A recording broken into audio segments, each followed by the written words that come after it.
नमस्कार। Welcome to GS academy. मैं हूं आपका दोस्त संदीप कुमार और हम पढ़ रहे थे जर्नल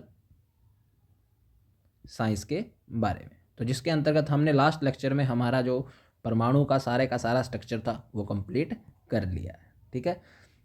जल्दी ही मैं इसके एमसीक्यू लेकर आऊँगा इस चैप्टर के। ठीक है। और सारे के सारे जो हैं, जो भी हमारे पेंडिंग टॉपिक हैं, उनके भी एमसीक्यू लेकर आऊँगा। ठीक है। आज जो हम हमारा जो नेक्स्ट चैप्टर पढ़ेंगे वो पढ़ेंगे हम रेडियो धर्मिता, या इसको इंग्लिश में बोला जाता है रेडियो एक्टिविटी। ठीक है। तो इस लेक्चर में हम जानेंगे कि ये रेडियो एक्टिविटी दरअसल में होती क्या है।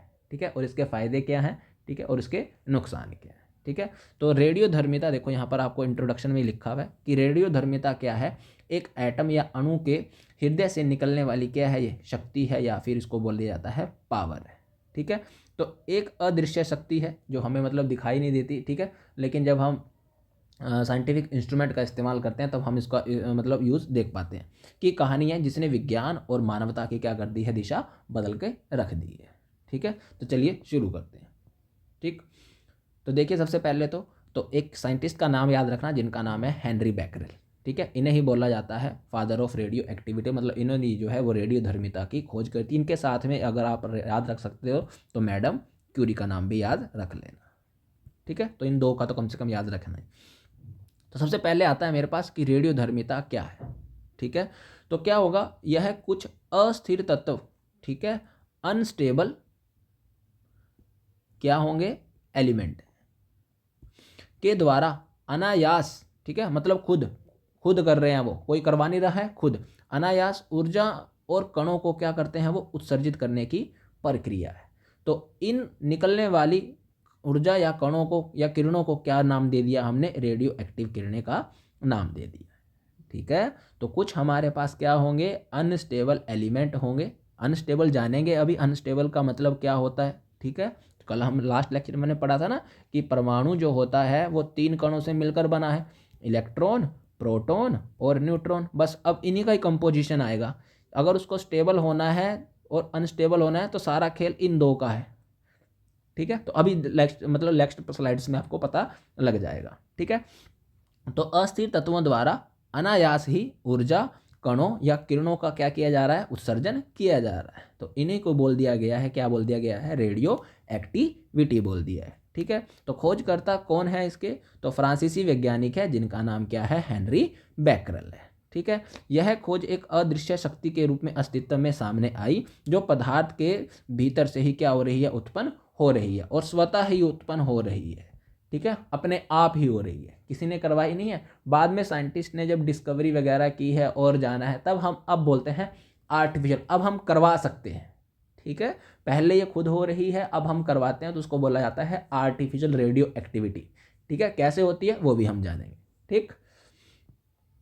तो देखिए यहाँ पर लिखा गया है शक्ति का स्रोत है, ठीक है, सोर्स ऑफ एनर्जी है या फिर पावर है। तो एक अस्थिर नाभिक की क्या है, कहानी है। ठीक है। सबसे पहले देखो स्थिर नाभिक क्या होगा, स्टेबल न्यूक्लियस क्या होगा। तो ऐसे नाभिक जिनमें प्रोटॉन और न्यूट्रॉनों की संख्या क्या रहती है, संतुलित रहती है, और वे कैसे रहेंगे, स्थिर रहेंगे, और वे ऊर्जा क्या नहीं करेंगे, उत्सर्जित नहीं करेंगे। ठीक है। आई मेरी बात समझ में। तो स्टेबल न्यूक्लियाई कौन होंगे, जिनमें प्रोटॉन और न्यूट्रॉन की जो संख्या होगी उनके बीच में बैलेंस होगा। ठीक है। उसको ही बोला जाएगा स्टेबल न्यूक्लियाई। ठीक है। फिर आएंगे अनस्टेबल। ठीक है। अस्थिर नाभिक कौन से होंगे, जहां पर प्रोटॉन और न्यूट्रॉन इनका संतुलन क्या हो जाएगा, बिगड़ जाएगा, और वो क्या हो जाएंगे, अस्थिर हो जाएंगे। और जब वो अस्थिर हो जाएंगे तो हर चीज है अपने आप को स्टेबल रखने की कोशिश करेगी जब भी, तो वो किसको एमिट करेगी, वो ऊर्जा को एमिट करेगी। हुआ क्लियर या नहीं हुआ। तो हर चीज है विश्व की अपने आप को ध्यान रखना ना, बैलेंस में या संतुलन में रखना चाहती है। तो बैलेंस में या संतुलन में रखना चाहेगी तो वो कुछ चीज़ों को क्या कर देगी, छोड़ देगी। तो इसी छोड़ने को बोल दिया गया है हाँ, दरअसल में क्या, रेडियो एक्टिविटी। ठीक है। एक सरल सा नियम याद रखना इसमें। तो अब हमको कैसे पता लगेगा कि कौन सा इसमें रेडियो एक्टिव है, कौन सा नहीं है। तो जितने भी ज्ञात तत्व हैं, कितने ज्ञात तत्व हैं हमारे पास, 118। हमने पहले लेक्चर में ही जाना था पदार्थ वाले में कि ज्ञात तत्वों की संख्या कितनी है, 118। इनमें से मानव निर्मित कितने हैं, 94, सॉरी प्राकृतिक रूप से कितने मिलते हैं, 94, और मानव निर्मित कितने मिलते हैं, 24। 4, ठीक है। तो उन्होंने बोला कि सभी ज्ञात तत्वों के समस्थानिक, लास्ट लेक्चर में हमने देख लिया था समस्थानिक भी क्या होते हैं, ठीक है, जिनकी परमाणु संख्या 83 से ज़्यादा हो, जिनकी परमाणु संख्या 83 से ज़्यादा हो, वे सारे के सारे क्या कहलाएंगे दरअसल में, रेडियो एक्टिव एलिमेंट कहलाएंगे। हो गया क्लियर। तो अब सिंपल से याद रखना कि जिनका भी एटॉमिक नंबर ग्रेटर देन होगा 83, वो इससे ऊपर 84, 85, 86 सारे के सारे, वो सारे के सारे मेरे कैसे एलिमेंट होंगे, रेडियो एक्टिव एलिमेंट होंगे। मतलब उनमें प्रोटॉन और न्यूट्रॉन का जो कॉम्बिनेशन है वो बिगड़ा हुआ है, वो अनस्टेबल न्यूक्लियाई रहेंगे और वो क्या करते रहेंगे, स्वतः ही एनर्जी रिलीज करते रहेंगे। क्लियर यहाँ तक भी। नेक्स्ट स्लाइड देखिए। अब तो अगला आएगा, तो अब जब ये अपने आप को स्टेबल रखने की कोशिश करेगा तो एनर्जी एमिट करेगा। तो एनर्जी जब एमिट करेगा जो, तो 3 कणों के रूप में या 3 फॉर्म में करेगा। सबसे पहले कौन सी रहेगी, अल्फा, बीटा एंड गामा, ठीक है। तो देखो यहाँ पर लिखा है इंट्रोडक्शन में, तो अस्थिर नाभिक 3 प्रकार के किरणों को क्या करते हैं, उत्सर्जित करते हैं, ठीक है। सबसे पहले अल्फा, जो कैसा होगा, मेरा सबसे भारी कण होगा, ठीक है। तो देखो, तो रिलीज भी करेगा ना, जब है ही उसके अंदर प्रोटॉन और न्यूट्रॉन, तो रिलीज भी क्या करेगा वो, प्रोटॉन और न्यूट्रॉन। तो अब जब अल्फा कण आएंगे तो इसमें 2 क्या होंगे, प्रोटॉन होंगे और 2 ही क्या होंगे, न्यूट्रॉन होंगे। और यही जो कण है ये किसके होंगे, हीलियम के न्यूक्लियस के होंगे। आई मेरी बात समझ में।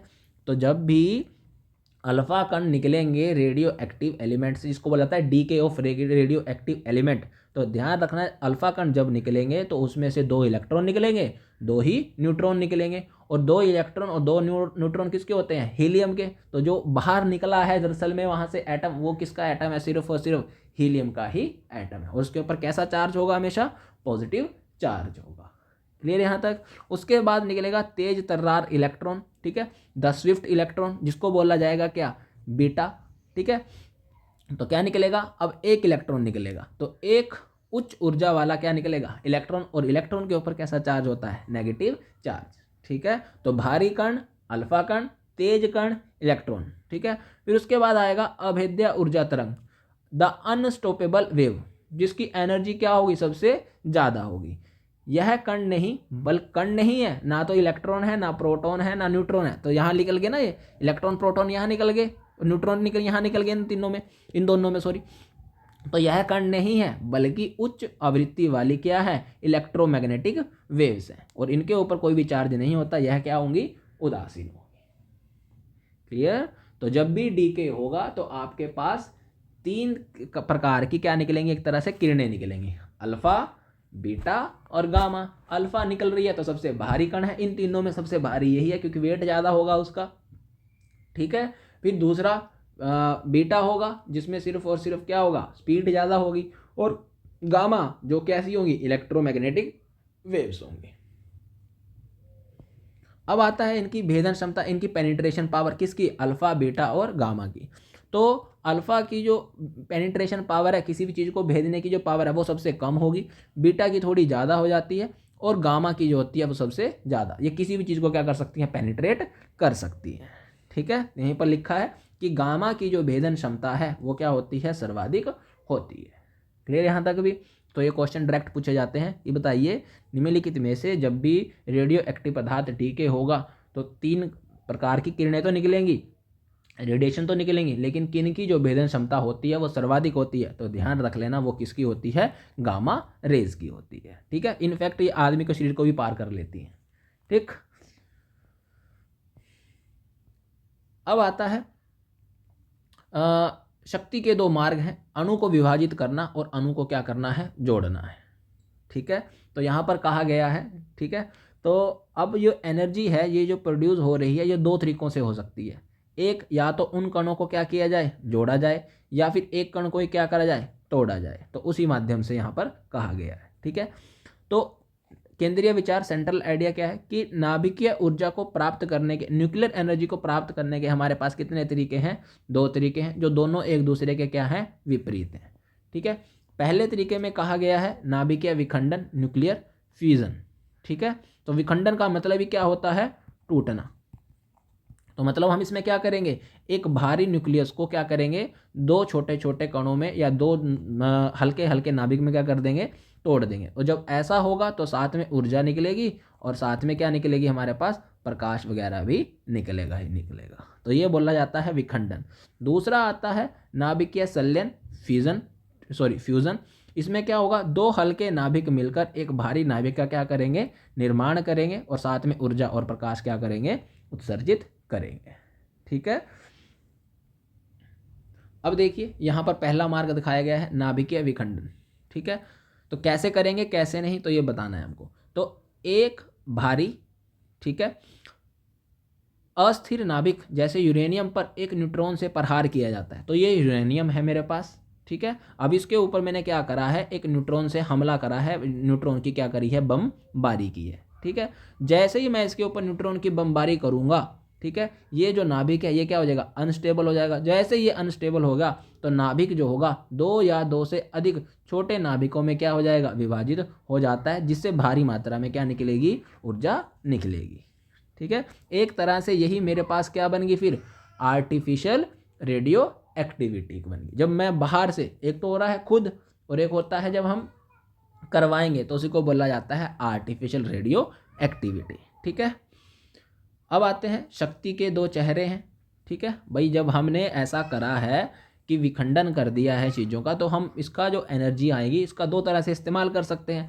पहला कहा गया है इसका जो उपयोग है वो करेंगे हम कंस्ट्रक्टिव यूज़ के लिए, रचनात्मक उपयोग के, मतलब हम हमारे देश में क्या बनाएंगे, न्यूक्लियर पावर प्लांट बनाएंगे, जिससे हम ऊर्जा का क्या करेंगे, उत्पादन करेंगे। दूसरा आता है, हर चीज़ के दो पहलू, एक अच्छा एक बुरा। बुरा क्या, हम इसका उपयोग किसके लिए कर सकते हैं, डिस्ट्रक्शन के लिए कर सकते हैं, विनाशकारी उपयोग। तो हम जो है क्या कर सकते हैं, परमाणु बम, एटम बम बना सकते हैं। और इसका परमाणु बम जो बना वो बनाया भी है, किसने बनाया है, जूलियस रॉबर्ट ओपनहाइमर के द्वारा। आपने पिक्चर देखी होगी जरूर, ओपनहाइमर आई थी अभी लास्ट ईयर ही आई थी हॉलीवुड में। ठीक है, तो ये ध्यान रख लेना। तो किसके ऊपर है वो, एटम बम। तो एटम बम का जो सिद्धांत है वो किसके ऊपर काम करता है, तो विखंडन के ऊपर काम करता है। क्या होगा, एक भारी नाभिक जो होगा वो हल्के नाभिकों में क्या हो जाता है, टूट जाता है, साथ में ऊर्जा और क्या करेगा, प्रकाश उत्सर्जित करेगा। और ये जो एटम बम है फिर गिरा भी गया था 6 अगस्त 1945,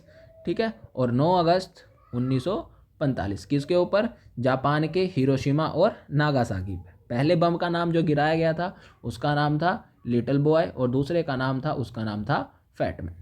ठीक है, तो इनके नाम भी याद रख लेना। हो गया, तो ये पहला है। अब आता है दूसरा, हमारे पास दूसरा मार्ग है, उसका नाम है नाभिकीय संलयन। तो नाभिकीय संलयन में क्या होगा, जब दो हल्के नाभिक मिलकर एक भारी नाभिक का क्या करेंगे, निर्माण करेंगे। ठीक है, तो केंद्रीय विचार ऊर्जा प्राप्त करने का दूसरा प्रमुख तरीका है विखंडन के विपरीत का। ठीक है, तो क्या होगा इसमें, अत्यधिक उच्च ताप और दाब पर दो या दो से अधिक हल्के नाभिक जैसे हाइड्रोजन के समस्थानिक। तो हाइड्रोजन के समस्थानिक आ गए मेरे पास कौन कौन से, ड्यूटेरियम और ट्रिटियम। कल पढ़े हैं नहीं पढ़े हैं, तो अगर याद हो D12, ठीक है, T13, ठीक है, कुछ नहीं होगा, सिर्फ और सिर्फ न्यूट्रॉन में क्या होगा, इनके अंतर होगा। यहाँ न्यूट्रॉन एक है, यहाँ न्यूट्रॉन कितने हैं, 2। और हाइड्रोजन का जो पहला था प्रोटियम, वहाँ कितने न्यूट्रॉन थे, 0 न्यूट्रॉन थे। तो पिछले लेक्चर को अगर नहीं पता है तो कृपया करके पिछले लेक्चर को देखना, तब ये वाली चीज़ समझ में आएगी।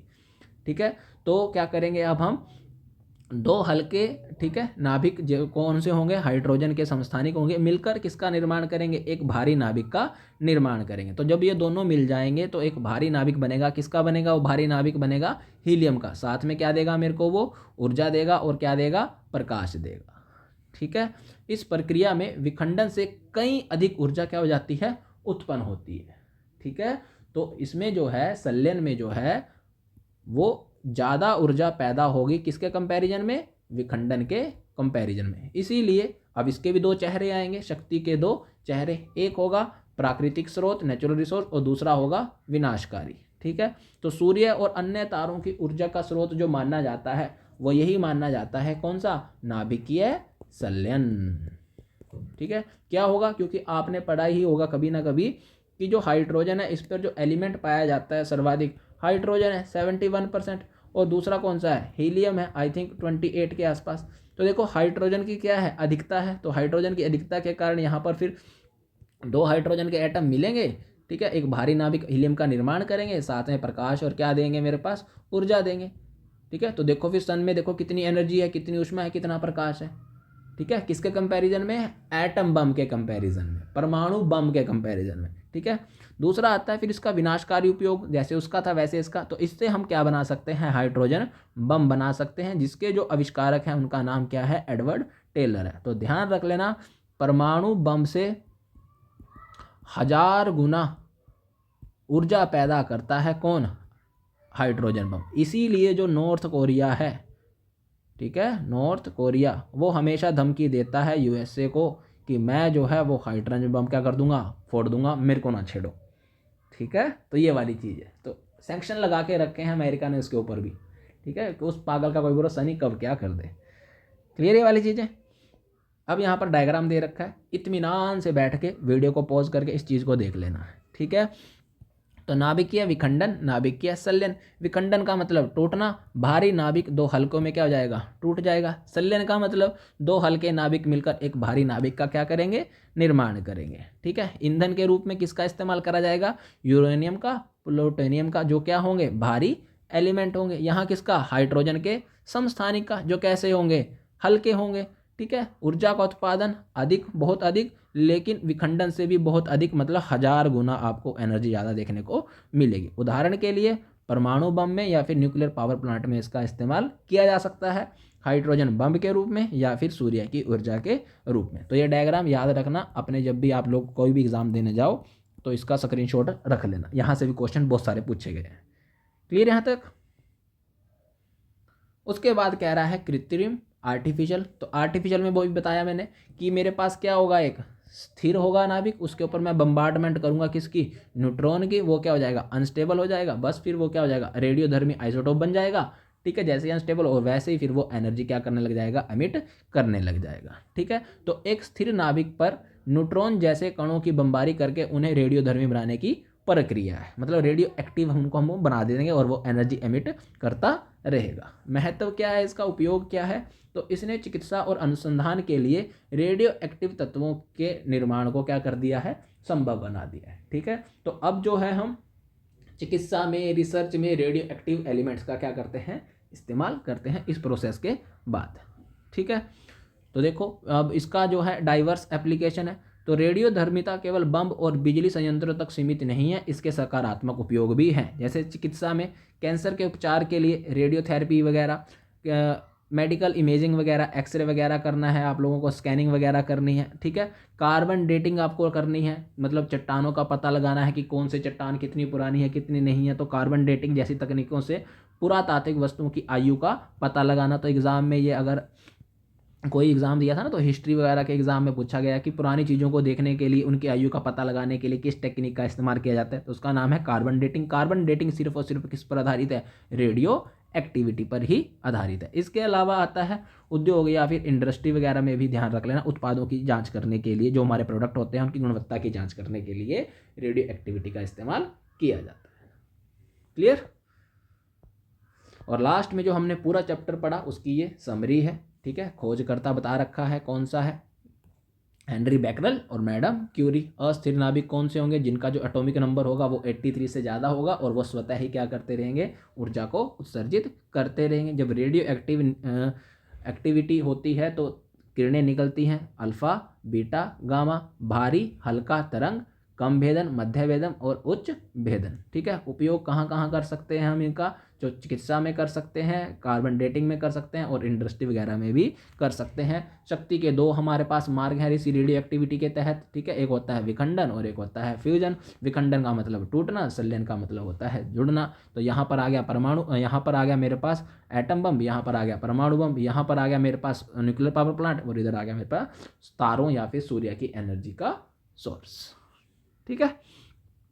तो thank you for watching GS academy, ठीक है। चैनल को लाइक करें, सब्सक्राइब करें और ज़्यादा से ज़्यादा शेयर करें। किनको? जिनको क्या है ज़रूरत है उन्हें ही शेयर करना। Thank you for watching.